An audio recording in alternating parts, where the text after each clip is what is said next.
کہ یہ غار جو تھا یہ تھا کدھر، جغرافیائی طور پر یہ کہاں پر واقع تھا اور کس شہر میں تھا، کس بستی میں تھا، اس کے بارے میں بھی کوئی بھی صریح رائے پختہ نہیں ملتی. اس میں بھی علماء کا اختلاف ہے اور الگ الگ اقوال ملتے ہیں کہ ایشیائے کوچک کے اندر اور فارس کے اندر، روم کے اندر، غرناطہ کے اندر، شام کے اندر الگ الگ روایتیں ملتی ہیں. حقیقت میں وجہ یہ تھی کہ نصارہ اور یہود ان کے مذہب کے اندر گوشہ نشینی بہت زیادہ تھی، رہبانیت بہت زیادہ تھی، اور جو بھی بندہ اللہ تبارک و تعالیٰ کی عبادت میں لگتا تھا وہ کسی نہ کسی غار میں جا کے بیٹھ جاتا تھا.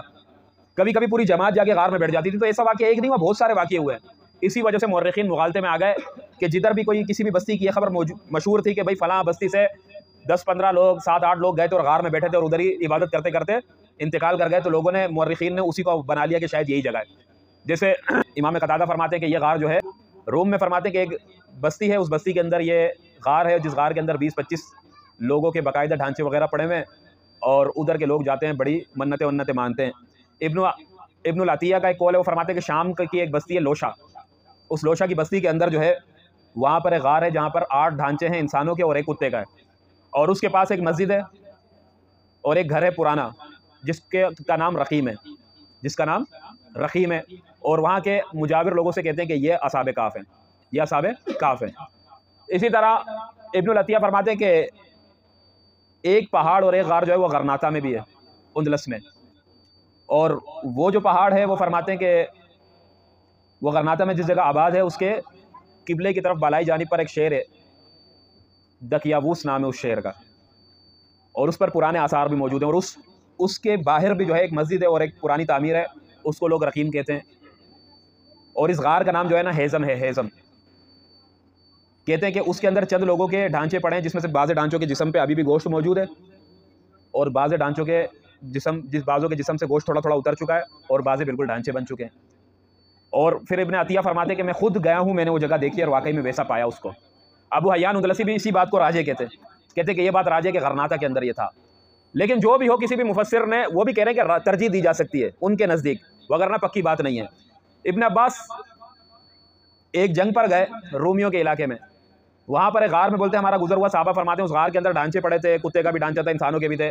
تو انہوں نے کہا،